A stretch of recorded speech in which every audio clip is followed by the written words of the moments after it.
Making money in your corporation isn't the problem. Getting it out without being slaughtered by taxes is. Let's say your corporation earns $500,000 in active income. You're probably thinking, sweet, I'll only pay 11, maybe 12% in corporate taxes. But here's the problems that nobody told you about.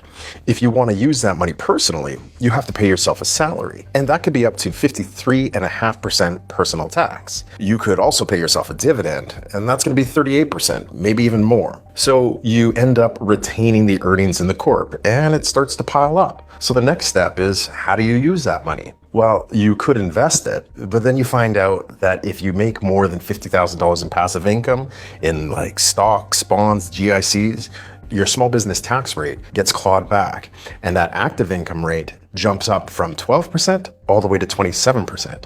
And even if you want to pass it to your kids when you die, well, then there's capital gains and also a dividend tax. And that's called double taxation at death. And you could end up paying over 70 cents on the dollar just in taxes on the money that you've already earned. And CRA loves it when you take money out the traditional way. But the wealthy, they play a completely different game. And in the next part, I'll show you how to escape this tax trap using a holding company and a tax-sheltered asset that historically compounds around 5% a year with no passive income penalties.